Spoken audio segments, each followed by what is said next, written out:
All right, awesome. Welcome, everybody. Thank you for coming to today's Design and Discourse.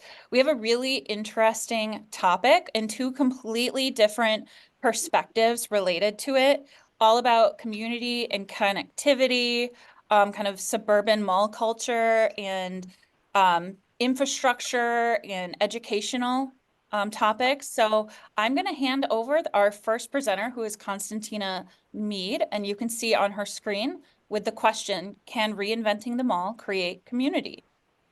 Take it away, Constantina. Good morning. I appreciate all of you coming.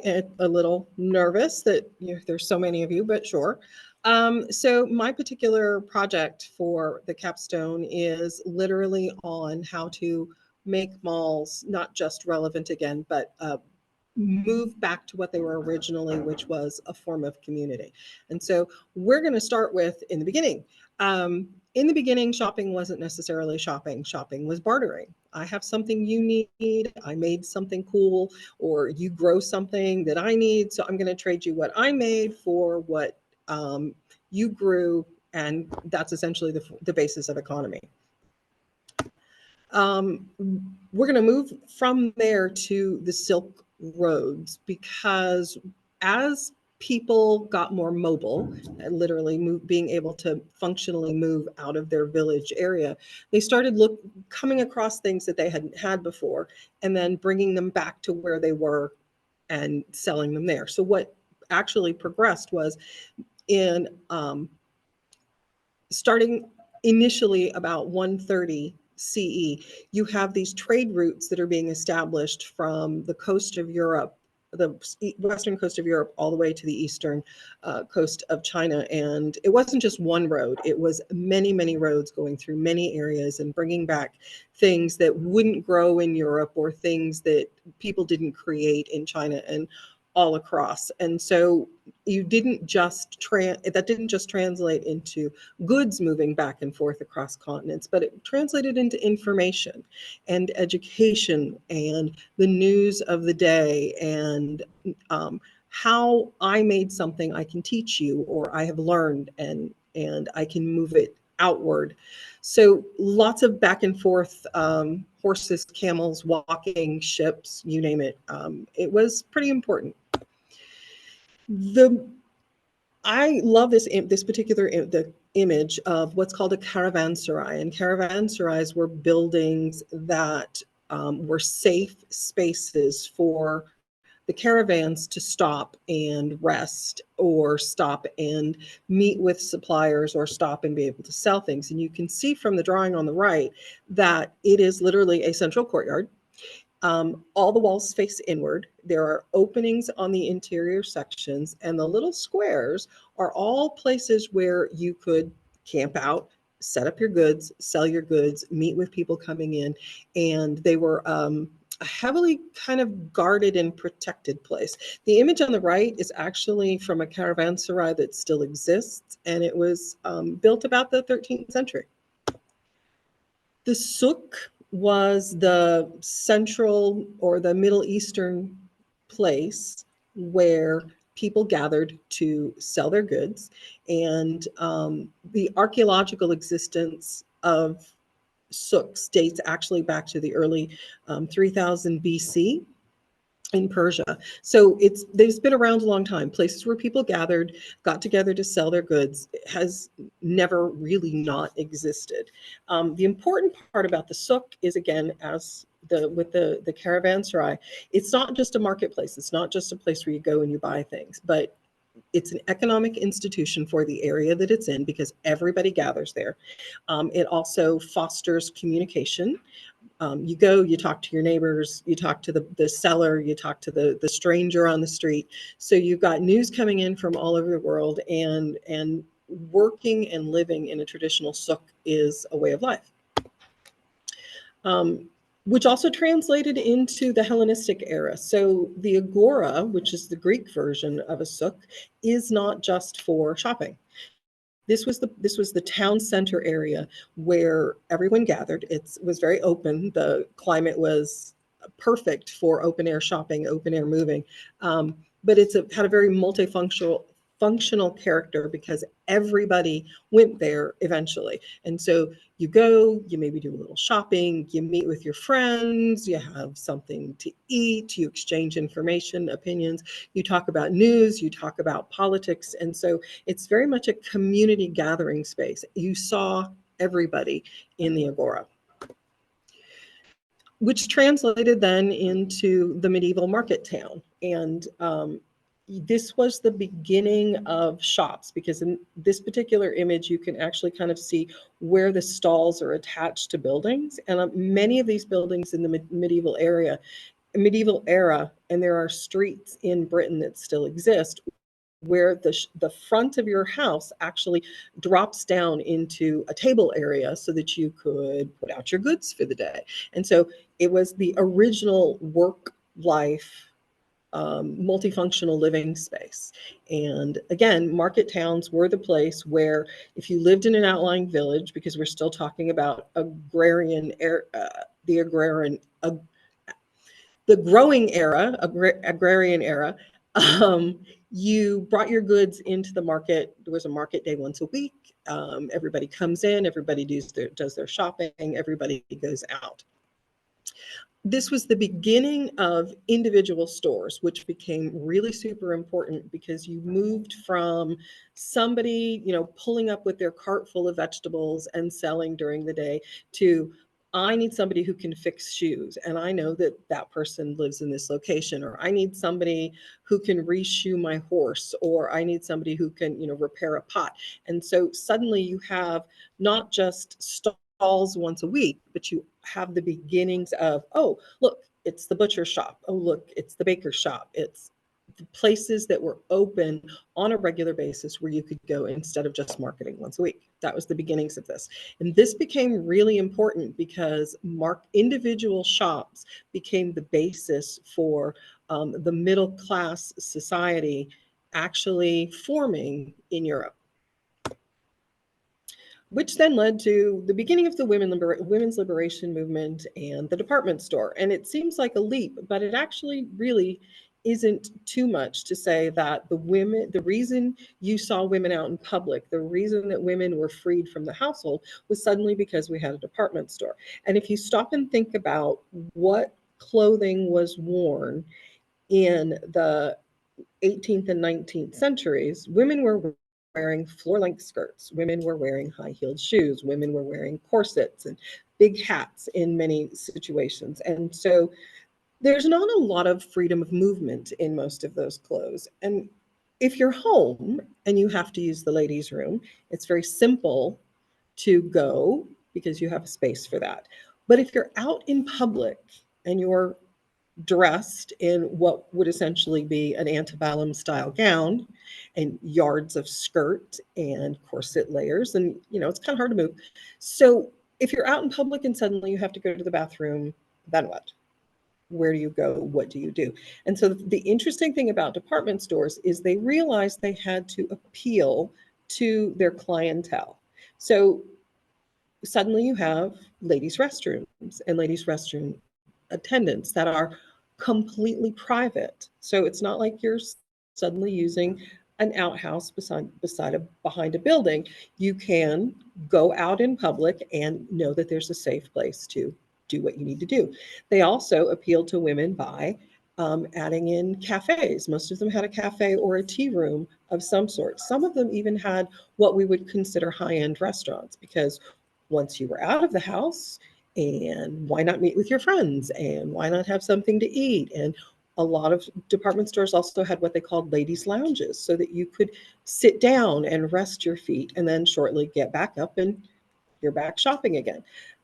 Department stores, similar to market streets, and again, even going back as far as the caravanserai, they brought all the goods into one place. They divided it up into lovely, what they call departments, because that was each segment of the floor. And suddenly you had an attendant who was happy to fetch something for madam while she sat on the couch and sipped her tea, or you had someone who could answer your questions about how something would fit or what the latest particular style was. And many of these stores also included custom uh, clothing so that, you saw it on the model and then you could try it on and it would be custom fit to you. So department stores are actually really, really important for getting women out of the house. The other part of that, as far as the class system went, was suddenly a lot of women, with the rise of the department stores, had a safe place to work, because you were working essentially, with most women, you were working in a safe enclosed environment. And it was a good living, that where you weren't out working in the fields. You weren't. It wasn't a low class job. You were kind of moving more into the middle class again. From the department stores came the catalog, and I loved catalogs when I was a kid. The J.C. Penney's actually didn't stop producing their catalogs until 2010. So it's not like they're completely irrelevant in this day and age. And I don't know about anybody else, but I still get a ton of junk mail from a lot of mail order catalogs. The one on the upper left is actually from the Montgomery Ward Company from 1875. And with safe mail travel, which was an important thing in the United States, you had these catalogs going all over the country. And it was really very cool, because you flipped through, you saw what you want, and literally they would sell everything from tools to ladies' undergarments to a house. Up until like the 1930s, you could actually mail order house and have a house kit delivered to you. And some of those houses are still standing today.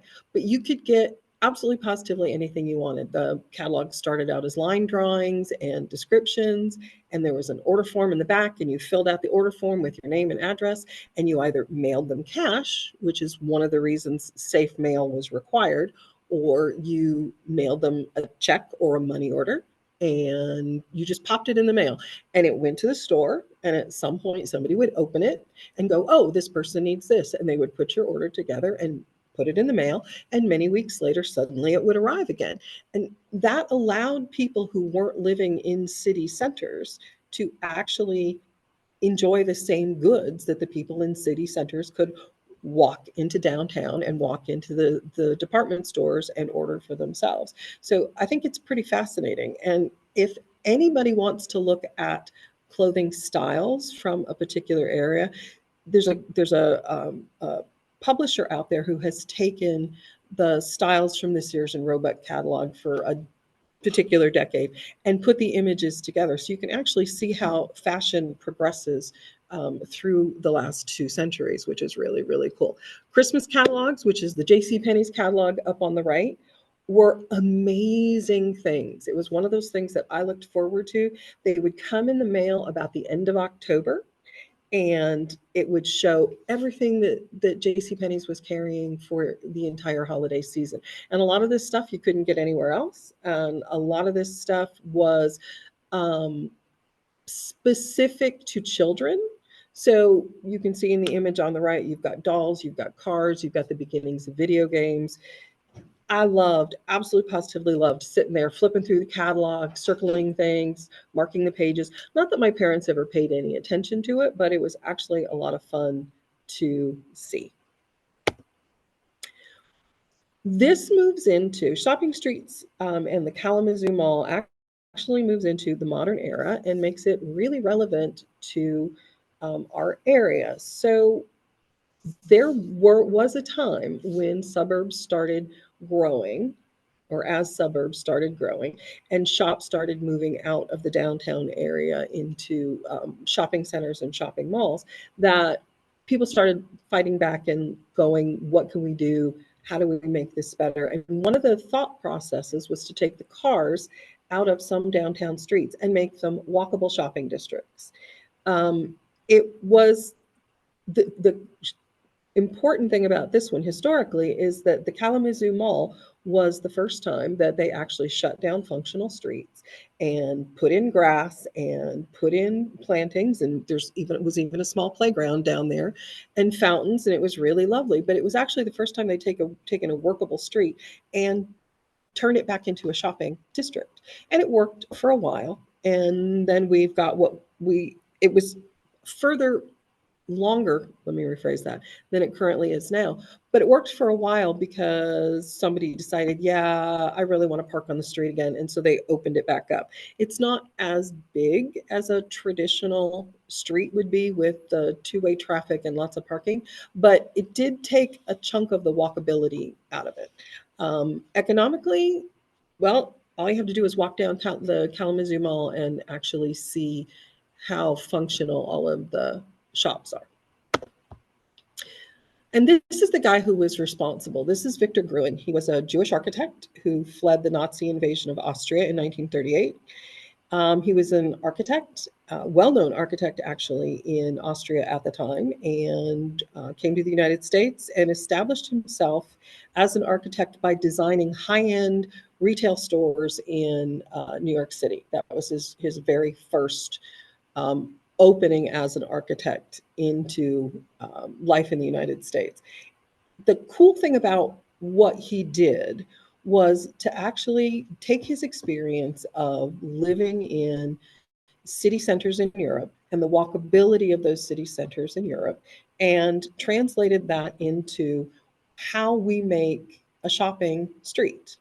And the cool thing about what he did was actually move into the what we call the experience economy or the experience shopping.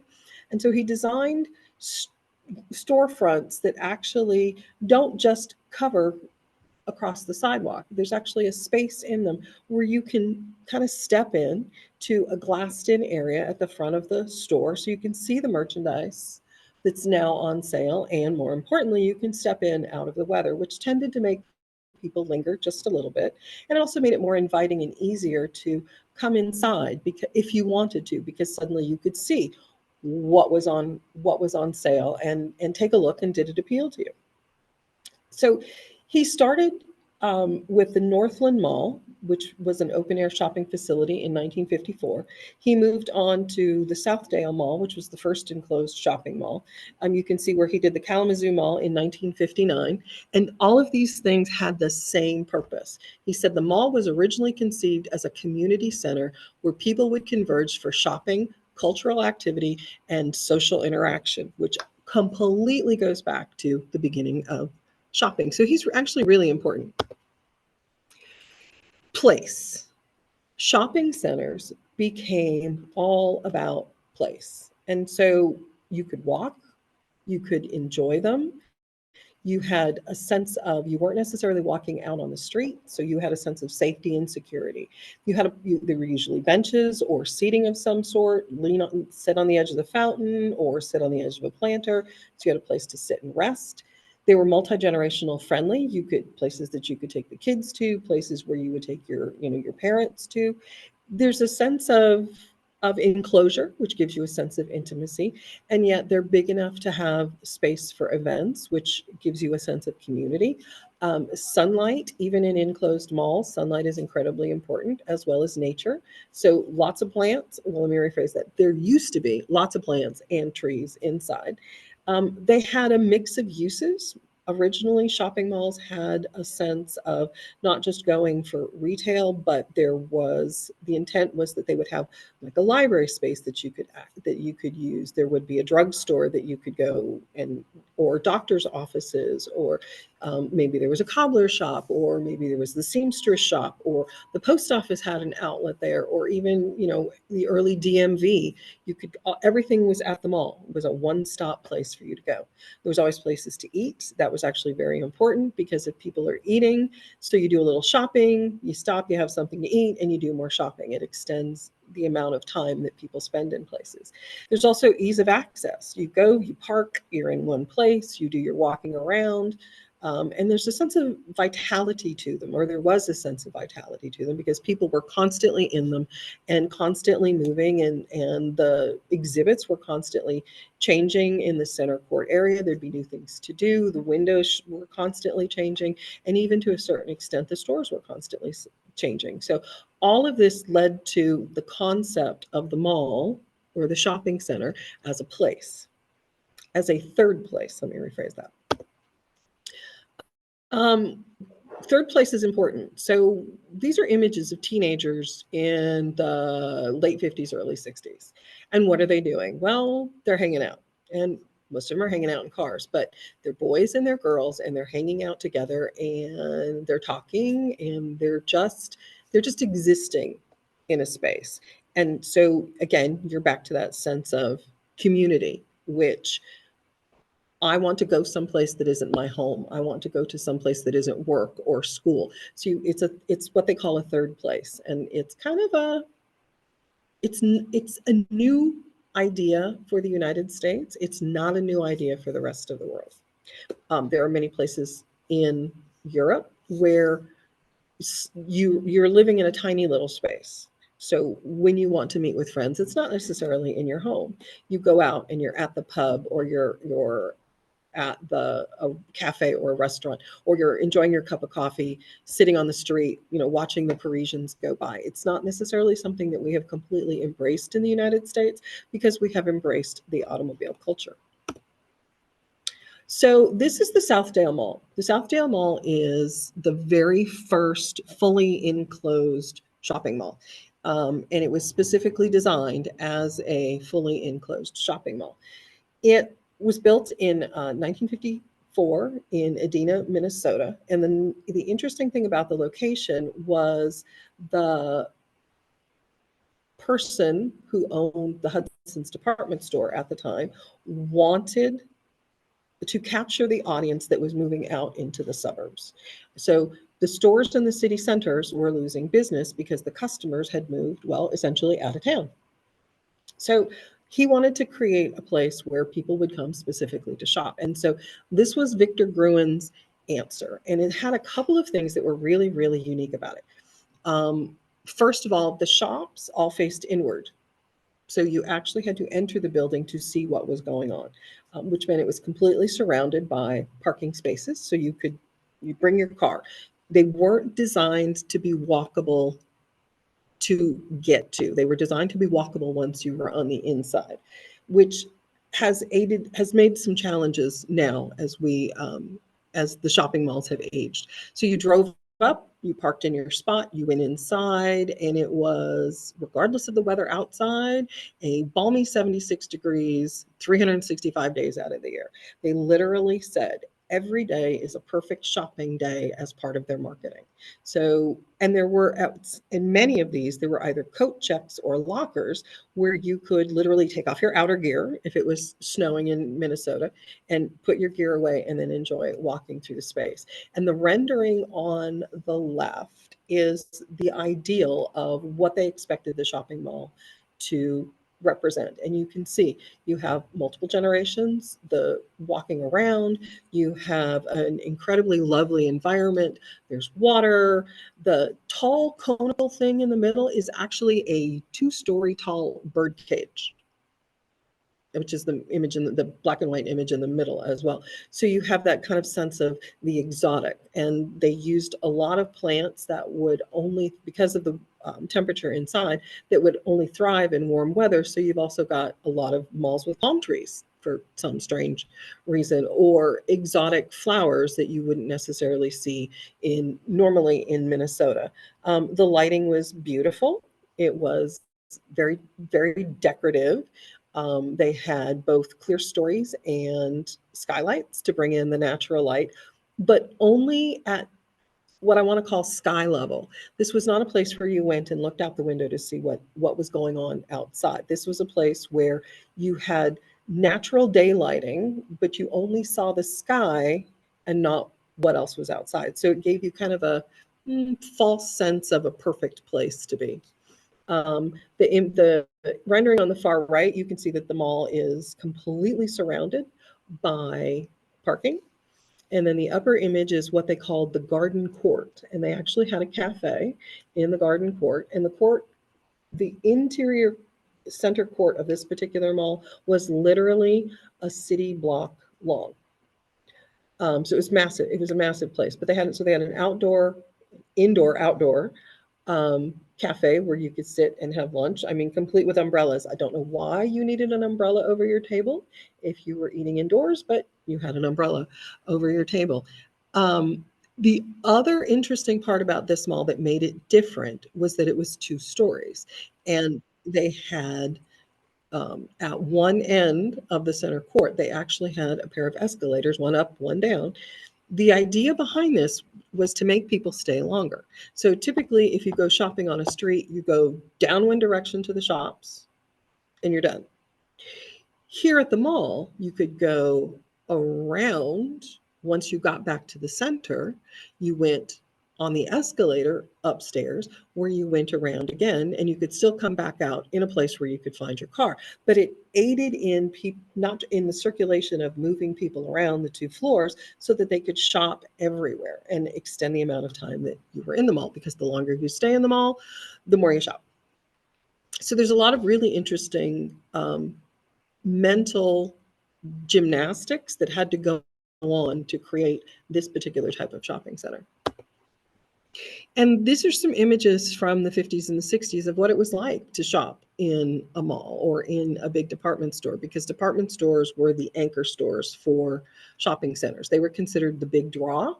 So you go to the mall, you end up wandering everywhere, but you would go to the mall to say, I'm going to Hudson's, or I'm going to Mervyn's, or I'm going to Sears. And so you see everybody's very nicely dressed, because that was how you went out in public. You can see that the packages the ladies are carrying are very neatly wrapped. Many people shop in groups, in pairs, twos or threes, because a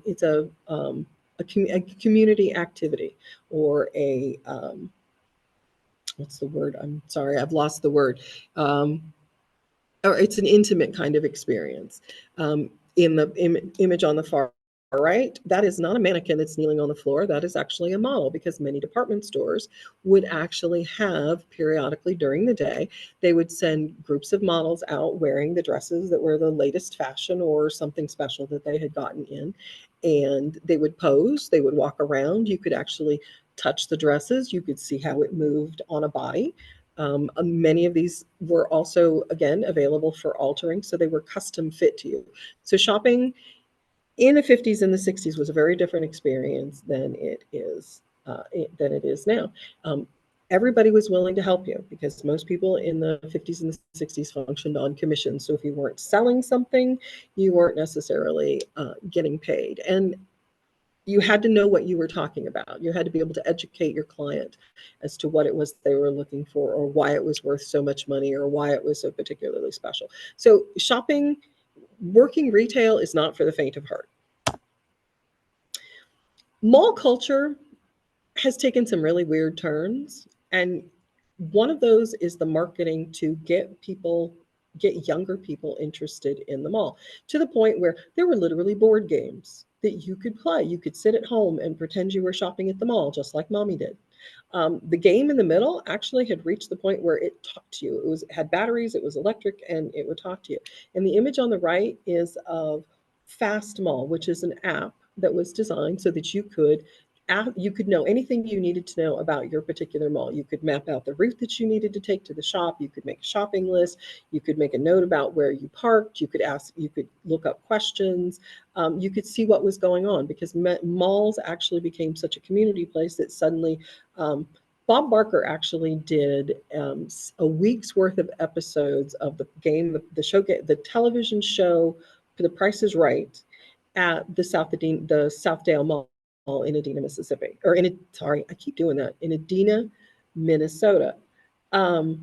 They had 75,000 people turn out that week to watch a game show being filmed. When I was a teenager, we won't discuss how long ago, but there was a young emerging singer by the name of Tiffany, who actually did the mall tour. And she went around malls all over the country and actually put on concerts to let people know about her music. And it was incredibly successful. Car shows at the mall.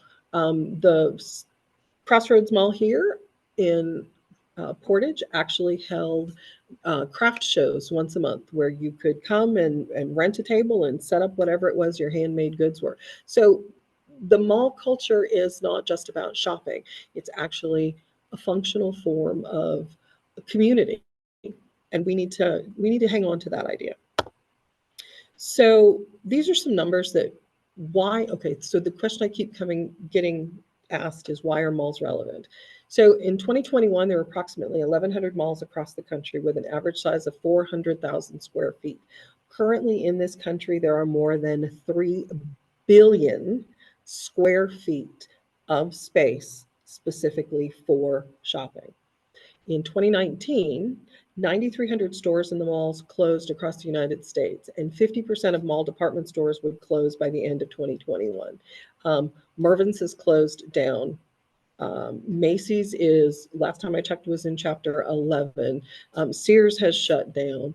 J.C. Penney's has come out of chapter 11 and been reorganized, but it's not the department store that it used to be. Department stores, and not having department stores in the mall is a bit of a problem because they were the big draw for bringing in foot traffic. In 2020, thanks to COVID, US mall foot traffic decreased by more than 52%. And unfortunately, trained people to figure out some other way to shop, which has been completely disruptive for the typical retail market in across the world, actually. In 2019, approximately 44% of US consumers said they no longer visited shopping malls. And I did a survey, and if you haven't yet, every classroom has a QR code hanging up. Please take my shopping survey.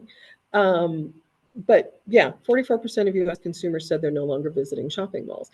And I find that weird because I like to try my clothes on before I buy them. I need to know if they fit because I hate having to return things. It's a hassle. But again, what you're also missing out on is the community space. So it's kind of sort of problematic. In 2020, an estimated total shopping center sales were 385.7 billion. That's 110 billion dollars down from 2019. So that's a massive loss to every single solitary part of the economy in the United States. And as of 2021, over 370 million square feet of retail space is abandoned in the United States. That means shopping malls that are completely empty and falling down, or shopping centers that are sitting on a main street in every town across the United States that is empty and, again, falling down. And what do we do with it now? Because they're big, big buildings made of material that can be a challenge to convert into something else. So it takes a lot of money to build a shopping center. It takes even more money to actually take one down. And then what do you do with the empty space? So that's kind of where we're going to end this, because that's my question, is how do I take, as you can tell from this lovely picture, the Crossroads Mall, which is failing, and move it into something that goes back to suiting the economy. All right. I have no idea how long I actually talked, but there we go. Thank you so much, Constantina. I love that, your topic is so locally relevant, and even including information about Kalamazoo. Our next presenter also has a locally relevant topic. So Constantina, I might ask you to stop sharing your screen I'm here so so sorry. Sheridan can share hers. There we go. I think I'm done. All right. And then I will pass the floor off to Sheridan, who is going to focus on Detroit specifically. And I think we might have a handful of people here today that are from the east side of the state or the Detroit area and know about these things. All right. Or can relate to them, I should say.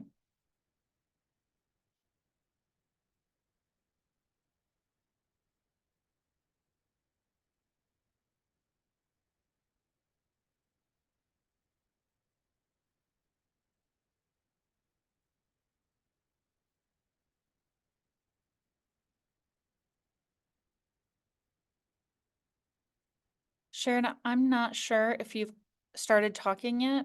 I haven't heard anything yet. I can see your screen, just can't hear the audio. How is it now? Oh, that's good. Okay. Am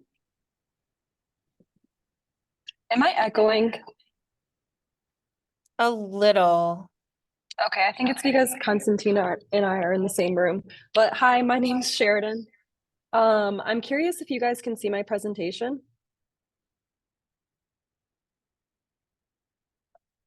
Cityscapes and classrooms, my opening page. Perfect. Sorry about that, guys. I'm on two screens. Yeah, so this is my capstone project, Cityscapes and Classrooms, Navigating Detroit's Urban Evolution and Educational Transformation. So I'm going to be taking a look at the urban development of Detroit and how it's impacted the functionality of neighborhoods as well as the educational landscape.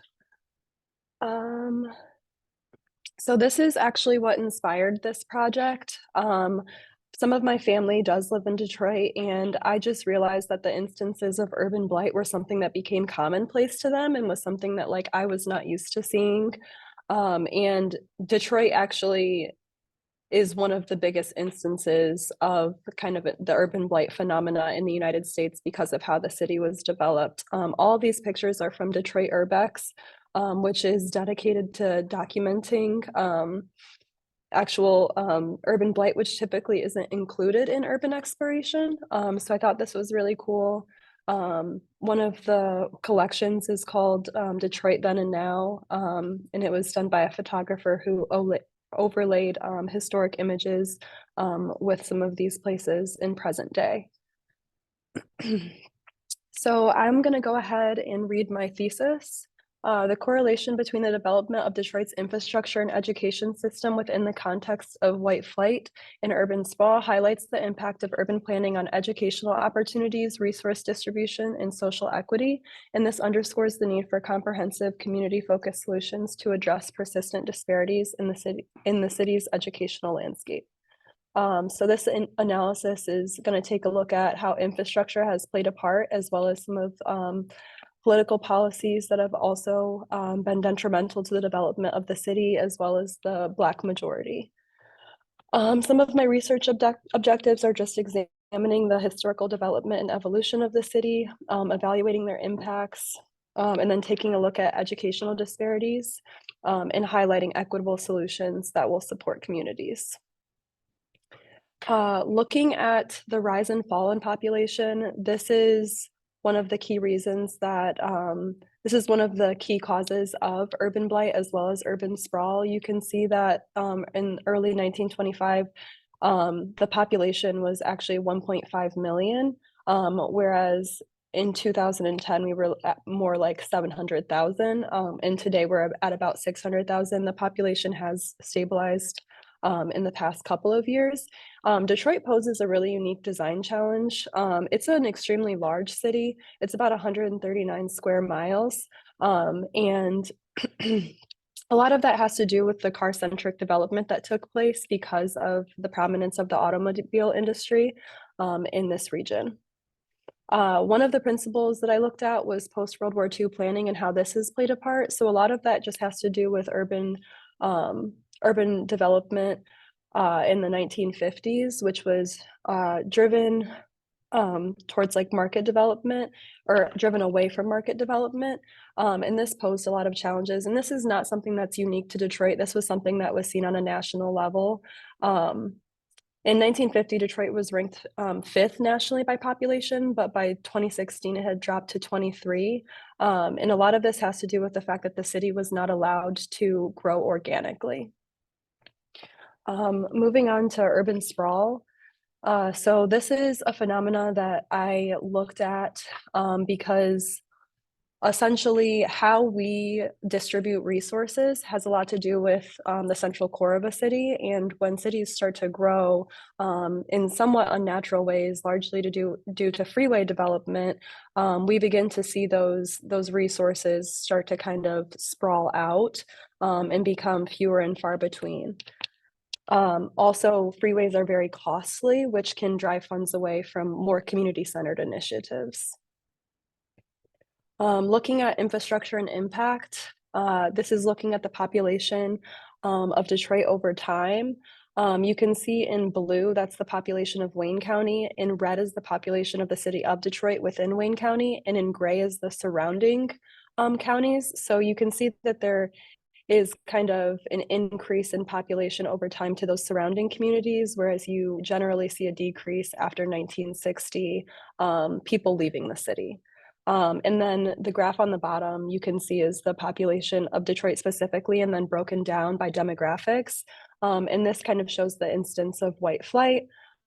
Marked on each one of these graphs, you can see that I've marked the opening of some of the most significant freeways in Detroit.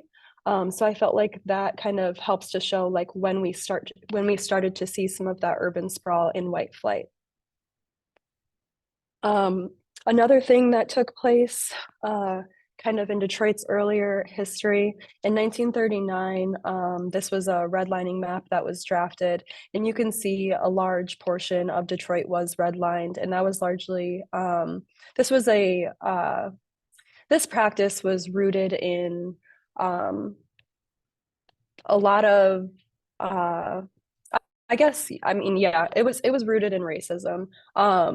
You can see that on the map where there are redlined areas, those are actually, and then you see the black dots are instances of non-white populations. So you can see there that there is a correlation. And unfortunately, communities that were marked by redlining tended to lack investment and were kind of fallen into a state of urban blight. And it made obtaining federally backed mortgages very difficult. And then also the new federally funded highways that demolished many of these neighborhoods were then also used to promote white flight. So redlining held until 1968, and another tactic that was used to kind of decentralize and re-centralize population was public housing, and this was very harmful. It had a really large impact on the African American residents because they were the ones most largely impacted by redlining and forced to relocate largely to public housing. Just kind of going over like the general impacts of freeways and how they change the urban fabric of Detroit.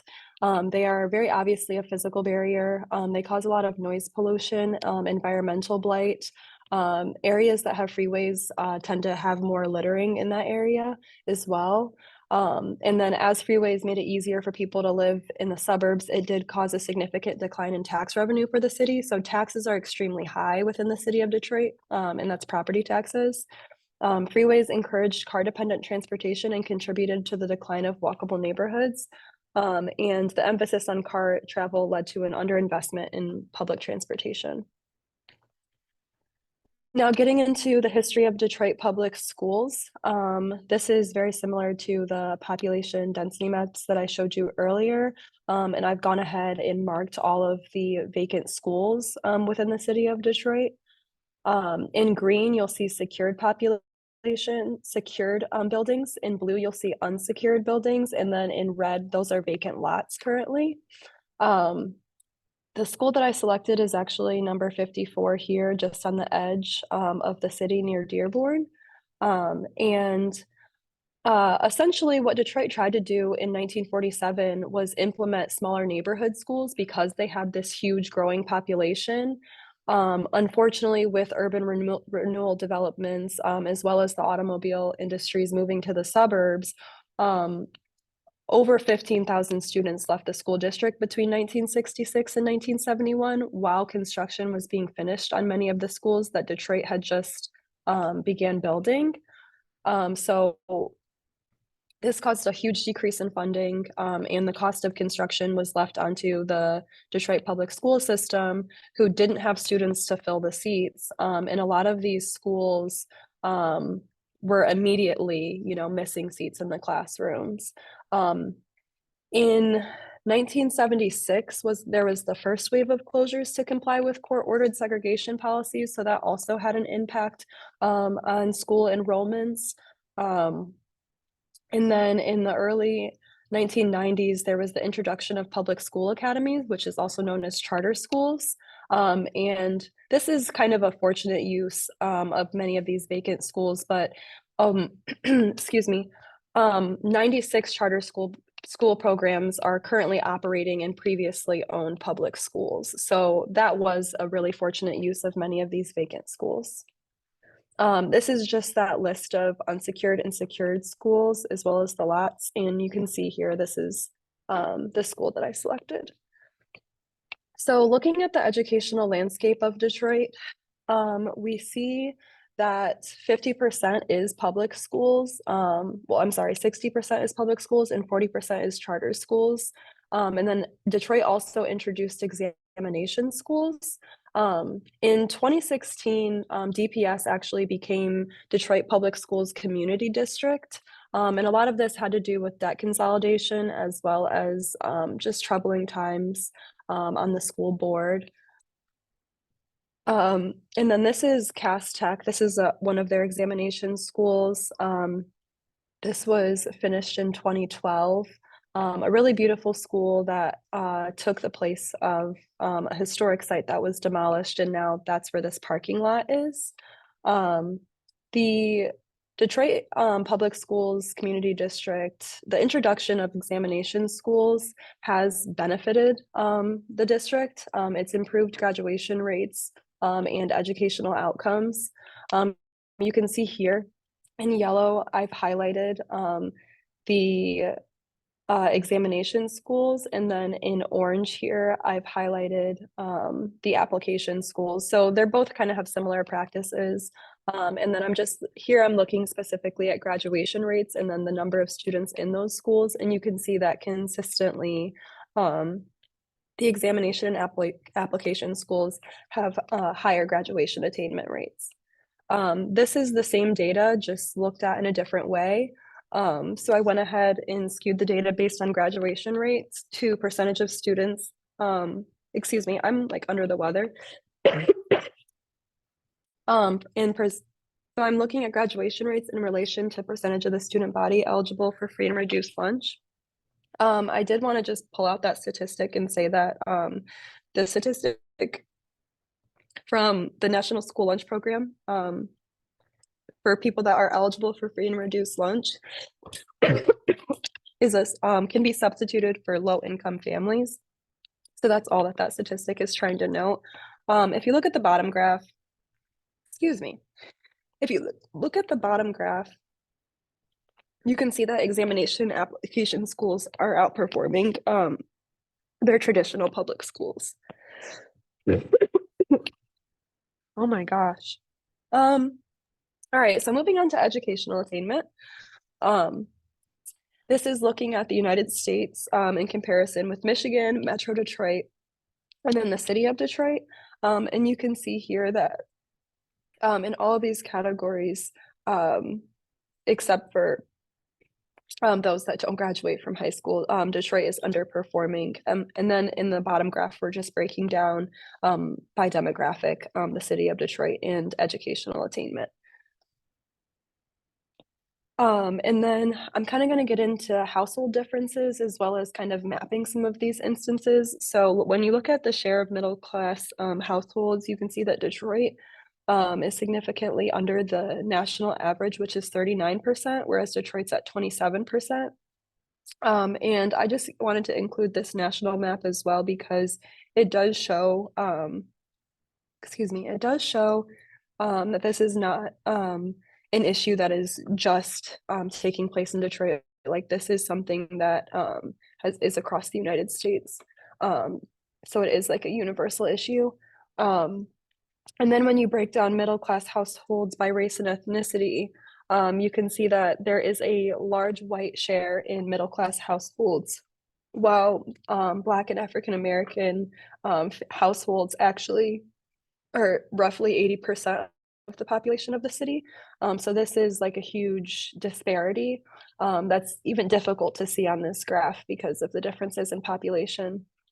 When you move on to change in middle class neighborhoods, most stable middle class neighborhoods in this region are not in the city of Detroit. We do see a few new middle class neighborhoods emerging in the central core as well as in this northwest region. Now getting into planning for today, The bulk of the research that I did in planning for today, as well as just looking at urban development over time, was centered on some of Jane Jacobs' principles gathered from The Death and Life of Great American Cities. She really emphasized the importance of diversity and emphasized the importance of having like a mix of people in an urban neighborhood. She talked a lot about kind of like the social aspects of living in a city. And the importance of vibrancy.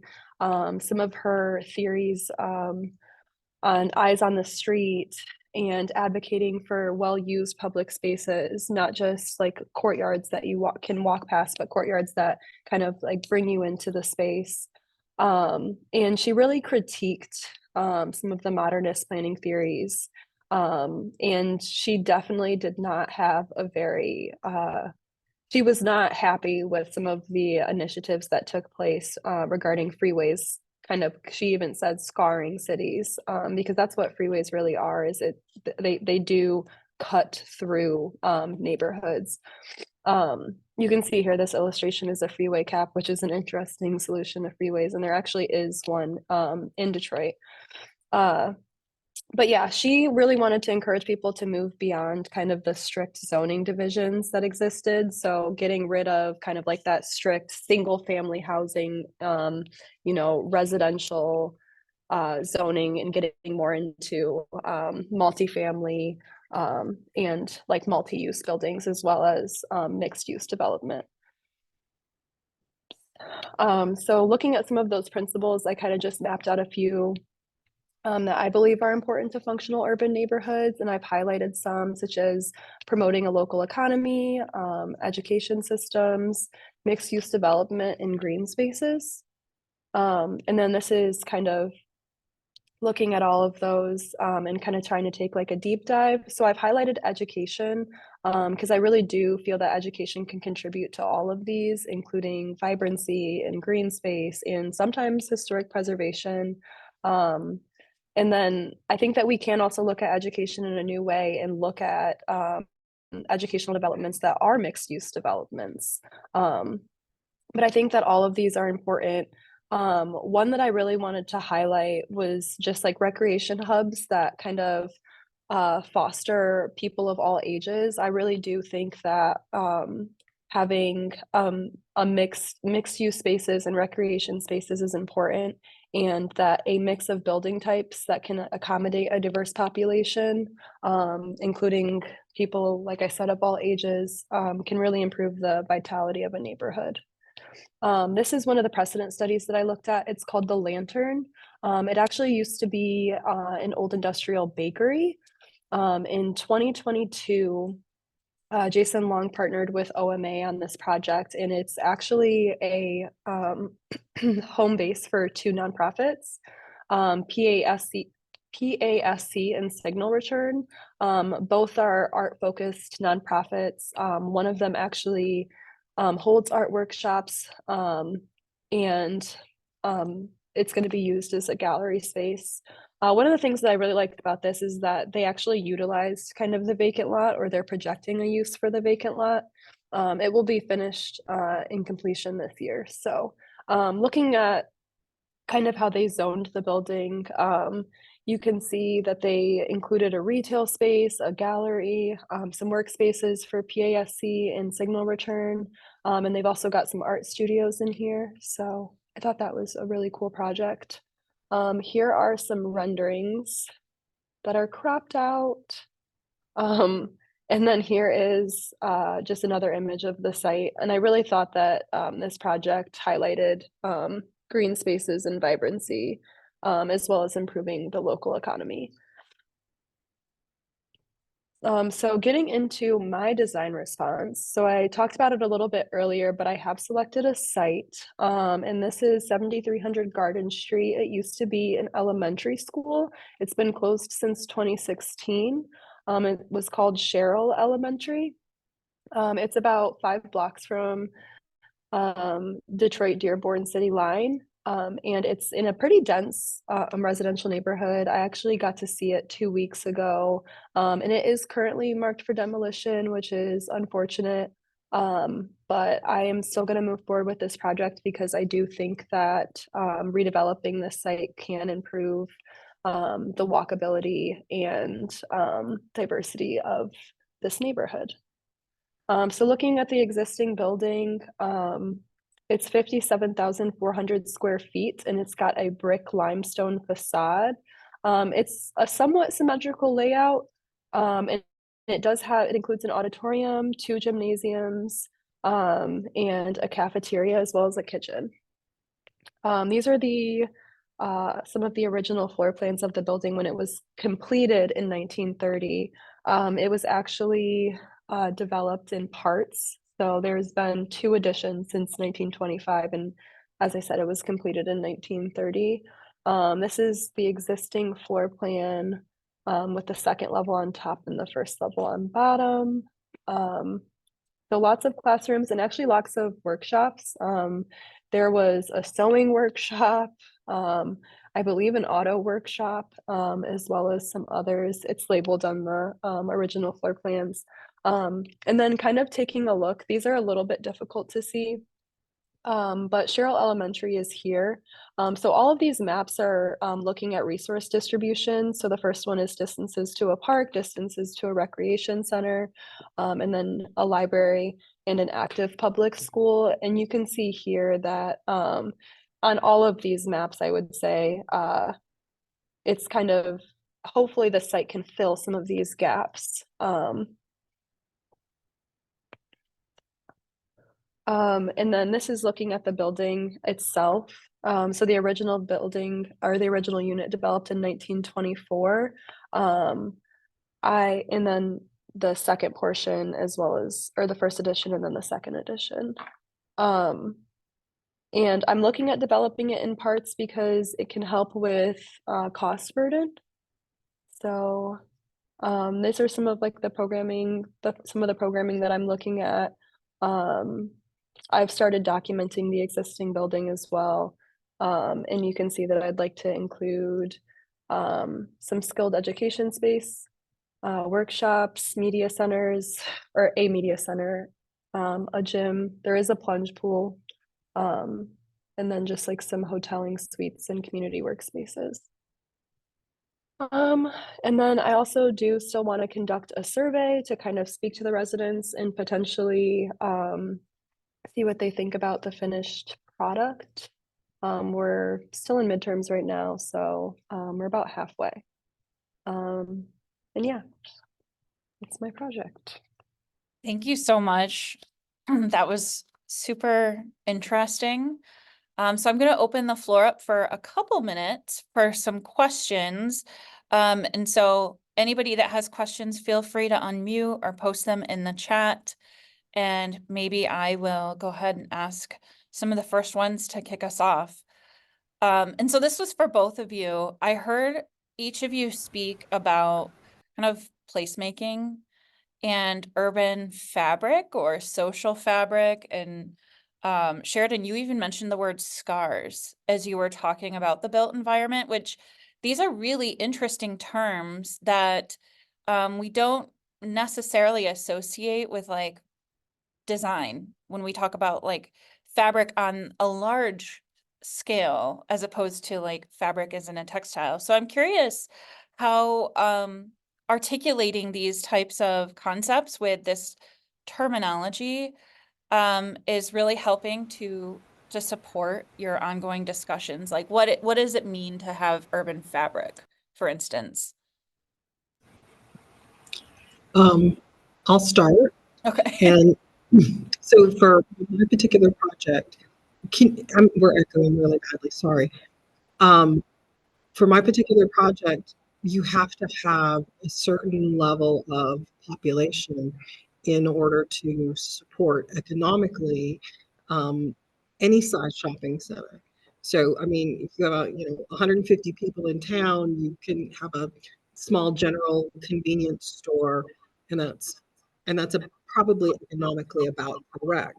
But in order to support regional shopping mall, which is what the Crossroads Mall is considered, it's just over 795 100,000 square feet, and it has approximately 110 stores in it. So when you look at it from an economic perspective, its catchment area, its primary trade area, goes literally from just below Grand Rapids to Michigan, Lake Michigan coast, down into Indiana and across over to like the Marshall area.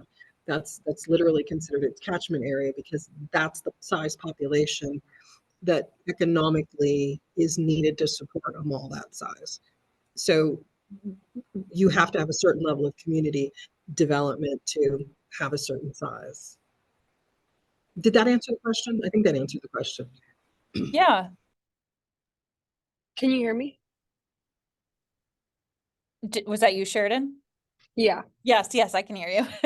Yeah, so I think also to kind of piggyback off of Constantina, agreed, there is a certain population number that's needed to support certain infrastructure. And I think when I look at Detroit, and I did look a little bit at a city kind of in comparison, Houston, that was allowed to grow organically. I think when I think about the fabric of a city, Detroit was restricted in a lot of ways because of the urban development practices that took place, and as well as some of the unfair policies that were in place, especially during like the civil rights movement in the 1950s and that redistribution of population. It was very restrictive. Whereas when you look at Houston, which was a city that developed just a little bit later, and it was allowed to develop organically, um, we don't see as much of that, those concentrations of populations and those population pockets, as well as those urban blight pockets that are evident in Detroit.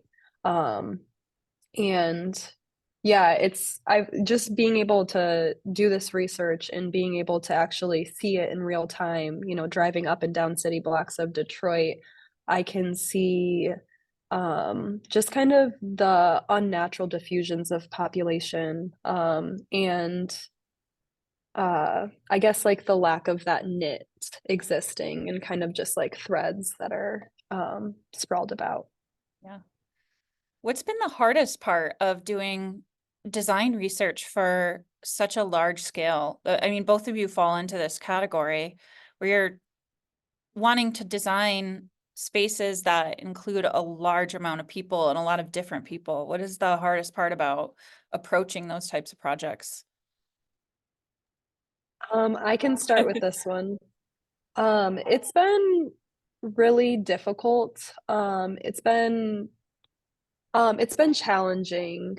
I think the biggest thing is that's been, I guess, rewarding is talking to people that live in Detroit and talking to Detroit natives, and realizing that there are things that can have a positive impact here. And then also, in speaking with nonprofits, I actually am looking at housing a nonprofit in my development. Um, that's given me a little bit of hope for designing on such a large scale. And then also I think kind of some of the weight is alleviated from myself because the building that I'm designing or the building that I'm renovating and redeveloping is currently not in use. So they're going from zero to something. And I think that is going to have a huge positive impact overall. So in that way, I think I kind of have some of that weight lifted off of my shoulders.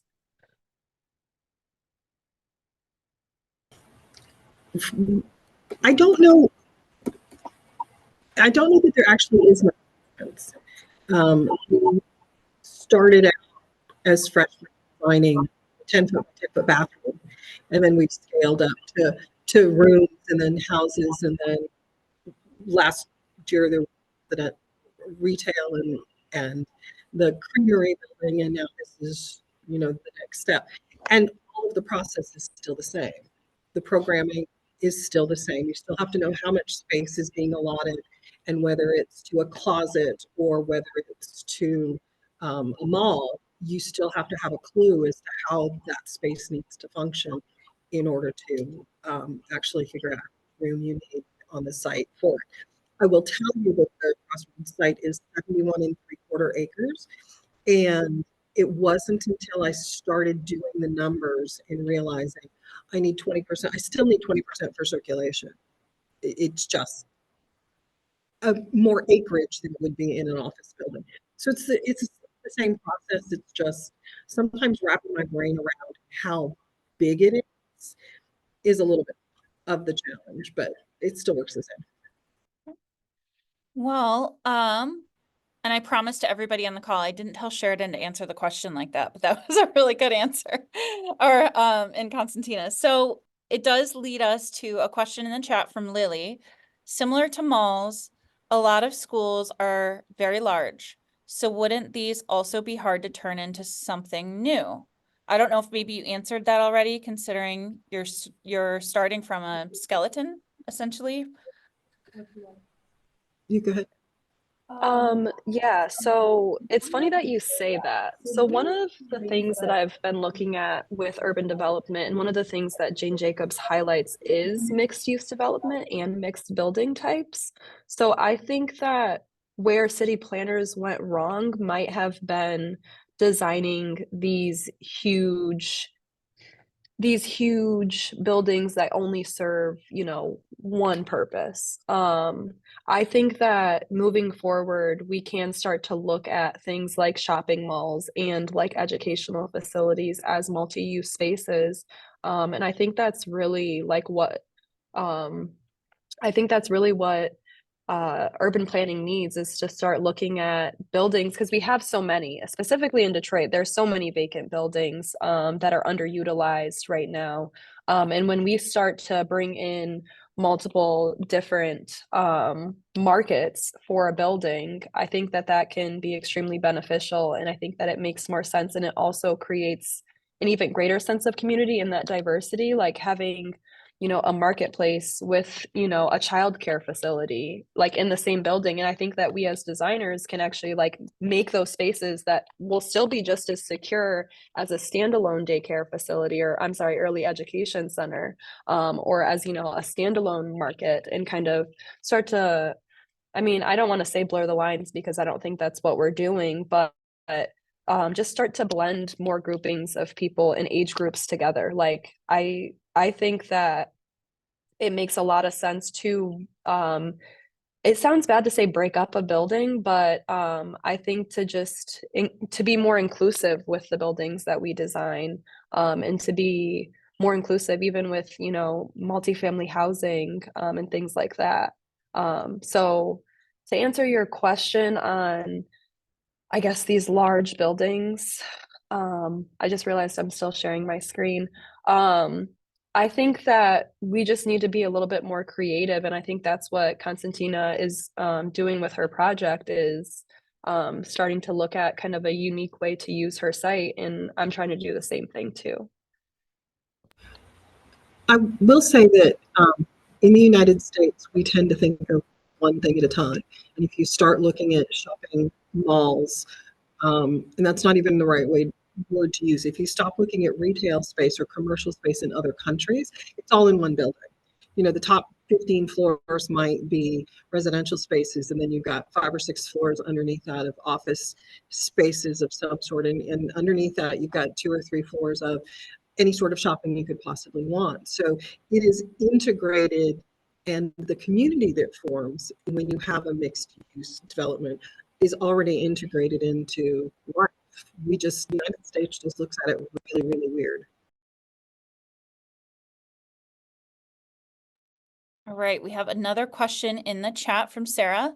How would you address trends in consumer retail services, like online or pickup orders, influence new designs and adaptations of malls in today's built environment? What happens to the social interactions, and how does it differ? That actually turned out to be a bit of a challenge, because yes, as we look at different consumers aging into the buying market, okay, everybody looks at it differently. I prefer to shop in person. My oldest daughter, who's 33, prefers to shop online because she just doesn't like dealing with the whole people thing. But then again, I have a nephew who's 7, who just thinks that shopping is the coolest thing on the planet. He loves to go and he loves to look and he loves to talk to people, even if he doesn't buy anything. So yes, it does influence, and you have to be able to account for multi-generational. So it's online that you can get that will literally allow you to order anything from a store, and you can walk in and pick it up, or you can have it delivered. And a lot of people are encouraging you to come into the store because they'll charge you for shipping to your home. But if you ship to the store and have to go pick it up, it doesn't cost you anything. So that's a form of encouragement to bring people back out into public, which I think is interesting. But yeah, there's going to be people who are focused and are happy to pull up and drive through the drugstore and get drugs on the way home from work, or you're just busy. And I remember having 2 little kids in a car and dealing with car seats. And so I would have loved a few more drive-up things where I didn't have to get the kids out of the car seats and dealing with all of that. So I think some of it is going to be in how people present it and say, this is how we shop in our store, or I'm happy to accommodate you in this particular direction. The other part of it is that figuring out what actually brings people in to have an experience. And so sometimes that's going to be technologically addressed, where you go in and instead of seeing an entire wall full of blue jeans, you go in and you address the screen and you tell it what size it needs, and somebody delivers it to your fitting room. So you're not spending a whole lot of time searching for things.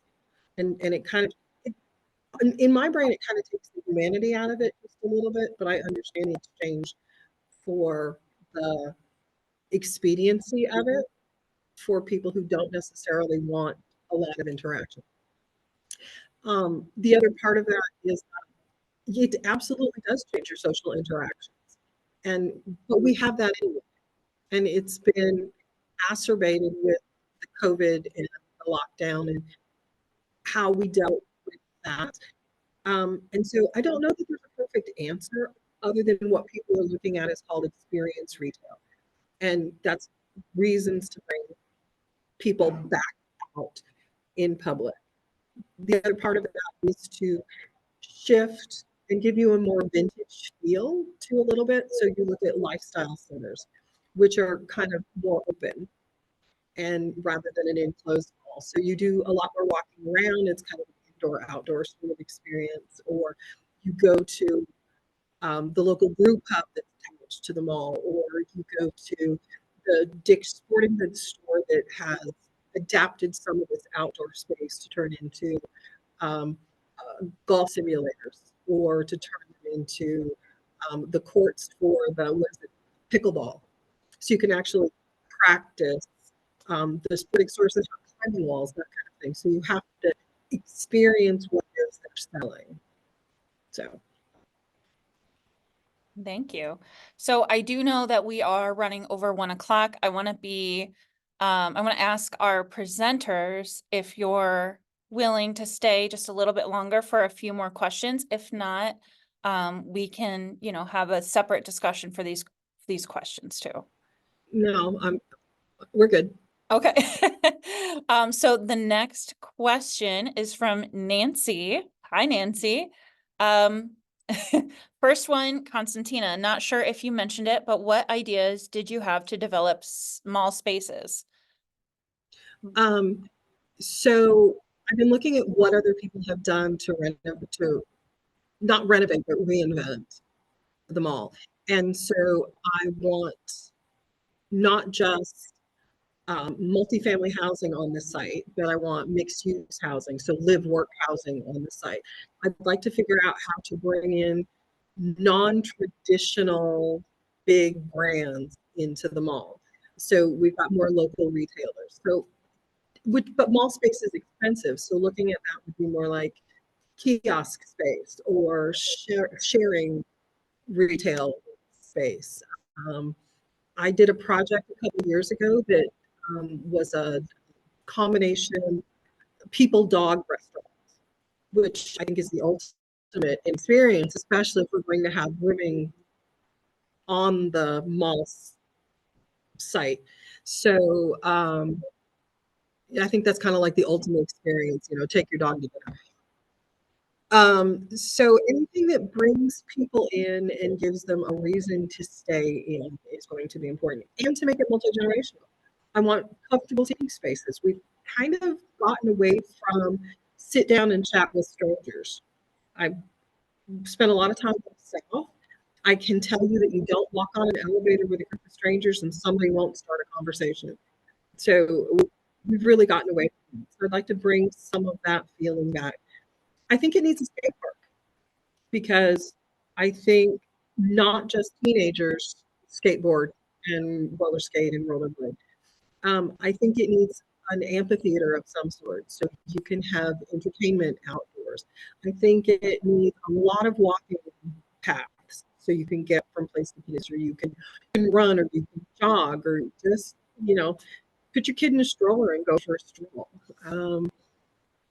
Yeah, I want it to be a space where you embody, not just go and visit, and really truly embrace the international concept of third place, which the United States does terribly.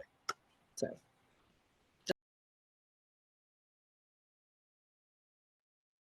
And then it looks like a note for Sheridan from Nancy. Recently I learned about Clarence Perry, who is known for the neighborhood unit theory, specifically in Chicago. I think this would be beneficial in looking into if you haven't already, with your location being in a neighborhood. Has that been something you've looked at yet, Sheridan? It is not. I just went ahead and Googled, and it's definitely something that I'll look into. Okay, cool. All right, well, thank you, Nancy. Then we've got one last question from Ryan, and it is for Constantina. We see a lot of people today prefer online shopping. Is there a way you are going to try to integrate that into the physical world of the mall, such as using AI, so that it's kind of the best of both worlds?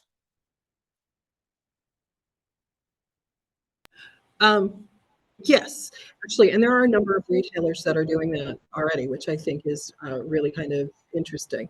So literally, you can stand in front of a mirror and program an outfit, and then stand there and see if you like how it looks on you. It's like the next stage up from kind of a personal shopper sort of app that you find actually on a lot of retail sites right now. So that's one way to do it. And as for the online, it's never going to go away, but then again, it never has gone away. I mean, we've got catalogs where you ordered things without going into a store that date back, almost 200 years at this point. So it's never, ever, ever going to go completely to only in-person shopping, and that's actually okay. But again, people who offer it's free to ship to the store rather than pay for it to come to your house. The upside is that you can try it on and return right there. So there's a certain level of simplicity to it. And it's really going to always be personal preference. Again, I got a kid who absolutely hates shopping in person, and I got another one who's absolutely loves shopping in person. So, but shopping at the mall is actually kind of a different experience than it is like, say, going to Target or say going to Walmart. There's more of a personal interaction. While we no longer have a personal shopper who waits on us hand and foot the minute we walk into a department store, it's unlike Walmart where you walk in and you have to dig to find things. There's always something in the shop that you can say, point me in the correct direction, or I'm looking for this particular thing. Do you have it? So I don't necessarily know that it's going to go completely away unless we actually go to simply virtual retail salespeople. And I think that could be a possibility. But since we haven't figured out how to stop shoplifting with human bodies in the store, I don't know that we are ready to figure out how to do it without human bodies in the store. All right. Well, on that note, I think we'll conclude our discussions and the design and discourse for today. Thank you so much, Sheridan and Constantina. This was really terrific. I love seeing your progress and your work. Great job. I look forward to seeing where it goes. And that is it for today. All right. Thank you, everybody. Thank you. Thank you.